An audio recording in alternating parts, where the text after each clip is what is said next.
Hi, and welcome back to Mimi's Home and Garden. If you're a new subscriber, welcome. Thanks so much for joining my channel, and I hope you enjoy it. For all of my regular subscribers, thank you so much for all your sweet comments. I really appreciate it. It's been so nice to be able to interact with people. On today's Everything Apple video, I'm going to be making an apple, cheese, and meat board, or as it's called, charcuterie board. And I got this idea off of Pinterest. I follow the Reluctant Entertainer on Pinterest, and she's got so many great charcuterie board ideas. And that is just a board where you put in all kinds of different foods to be set in one area, like cheeses, like pepperonis, salamis, crackers, fruit. So I'm having a dinner party for my daughter-in-law. It's her birthday, and I decided to make not only a charcuterie board for dinner, but I actually made one myself. I had a big platter that I always used, but I really wanted a board. So in this video, I'm going to share with you how to make this board. It's very easy, didn't take long at all, and then how to set it.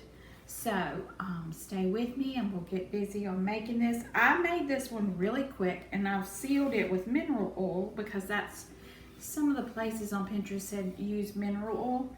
But I'm going to make some more of these in the future for Christmas presents, and I'm thinking about staining and stenciling and decorating. This is my very first one. It was very easy and it turned out great for our dinner. I made a big pot of vegetable beef soup. And we had this with crackers and cheeses and fruit and dried meats to go with the soup, and it was so good. And that's a really good dinner if you wanted to feed a lot of people. But this can be done with anything. I mean, charcuterie boards, there are just so many endless possibilities. So stay tuned, and I'll show you how easy it is to make one. And then stay tuned, because in November, I think I'm going to have a Mimi's workshop where I share how to make all different kinds of Christmas presents. So stay tuned for that. But anyway, thank you so much for watching, and I hope you enjoyed this video. Okay, the first thing I did was I went to Lowe's and I picked up a board, and this is to make a table. This is a little round tabletop, and they have different sizes. They had some a little bit smaller and a little bit bigger. And then I went over to the hardware section and picked up some handles, like cabinet handles. And they have such a good variety. But my handles in my kitchen are silver, and I have got silver appliances, so I went with the silver. And then I needed a bottle of this cutting board oil, and all it is mineral oil.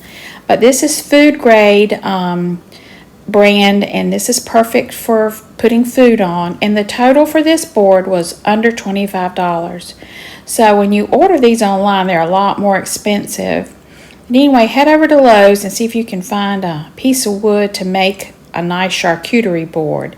Now this felt really good, but I did go ahead and sand it. It has been finished. All the edges were nice and sanded, but I just went ahead and roughed it up one more time before I decided to add my oil. Then I just take a cloth and just clean it really good, getting all the little sawdust particles off of it and off my counter. And so I used one rag to wipe everything down, and then I'm going to use another clean rag to actually apply the mineral oil. So that's all I've done. I've not stained it or anything else. I just lightly sanded everything and give it a good wipe down. Now I'm just pouring this on the cloth, and I just did an initial wipe, and you just rub the oil down into the wood. And actually the directions that I had for this says at least 4 to 6 coats. So I let this dry for about 20 minutes and went back and did another coat. Waited 20 minutes, did another coat. And I ended up that evening doing 4 coats. Then I let it sit 24 hours and I added 2 more coats. So a total of 6 coats. Now, after I used it the other night, I did go back and add another coat of mineral oil. This is food grade safe, which means you can set food right on top of it and it won't harm anything. There's no odor to it, and it turned out really good.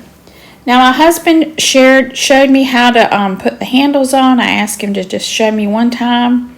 So using a drill bit, you start your holes, and then you set your counter handles on, and this is about where I wanted them, on the sides there. And then you just put in your screw bit and just screw it down. See how easy it is? Very quick, very easy. And like I said, they've got so many pretty handles out there. These were about $1.50 each. Very, very inexpensive, but you could get some much more expensive. And as I said in the beginning of the video, I'm going to make some more of these, so I may use some more prettier decorative handles. So you can see it doesn't take long at all. He has showed me one time. That's all I need. I think I can do this from now on. But he is going to help me make some TV trays and some more of these charcuterie boards. So stay tuned in November for that. So here it is, all finished up. It's got about 6 coats of mineral oil on it, and it's ready to set up. So of course this is all about apples. So I've got Pink Lady and Granny Smith apples, and my favorite little tool, but it is hard for me to use. So I'm just cutting the apples in slices and putting them in a bowl and give those cores to the chickens. But I think I did 6 apples maybe, and pushed it down. And I really wanted the peeling on this. My grandkids say, leave the peeling on, Mimi. And the peeling is good for you. But to keep them from browning and not tasting sour with the lemon juice, I did give them a good squirt of lemon juice when I first was cutting these up. But I mixed up a couple of tablespoons of raw honey in some warm water. And you're going to see I'm going to coat the apples with that. Let it sit for a few minutes and then drain it. This also helps prevent browning, and it makes it taste a little bit sweeter after you've sprayed that lemon juice on it. Because a charcuterie board, you want it to be able to sit out for a while, and you don't want your apples to turn brown. So I'm just coating all the apples good with this honey warm water, and then I'm going to put them in a Ziploc bag and put them back in the refrigerator until I set the board. So that's just a little tip if you want some sweet tasting apples. Now on to the charcuterie board and getting it all set in place. I got all my ingredients set up, and then all I have to do is just start laying everything out. I did make a dried beef cheese ball, and I have a video on that. That is the best cheese ball. I'll link that below. It is so good and so easy. Then I've got some mandarin oranges that I peeled. I've got some salami slices I picked up at Aldi's. These are very good. So I set those out on the board. You could use pepperonis, you could use rolled up turkey meat or ham meat. And you always add some nuts. So I had some dry roasted almonds in the front. My daughter-in-law loves almonds. Now, if you're going to put any fruit on there, I would suggest you really pat it dry. And so I had some grapes, and then here's the apples. And I'm just going to set those out on the tray. And the grandkids love the apples. They just eat those right up. And I did pick a Pink Lady and then a tart Granny Smith apple for this board. So you can see I'm just kind of setting it out. You're going to arrange it any way you want. You can add anything you want, but this was a fruit, cheese, and meat board. So all of that got added, and now it's time to set out some crackers. I bought an assorted cracker box from Aldi's so that you could have some different kinds of crackers. You could use any kind of party bread. Ritz crackers are good with this cheese ball, but I did have this variety pack, so I kind of added some different types of crackers. And that goes perfect with soup. You gotta have crackers or cornbread or something with soup. So now I've got some cheeses. I've got some white cheddar cheese, I've got some Colby Jack cheese, and you just spread your cheeses out. And I love sliced cheese with soup. I don't know why, but I've got to have some sliced cheese. So you can see it's starting to really fill in and look pretty. So I'm just adding in some more crackers, trying to beat off the people from coming over and eating it before I can get it set up.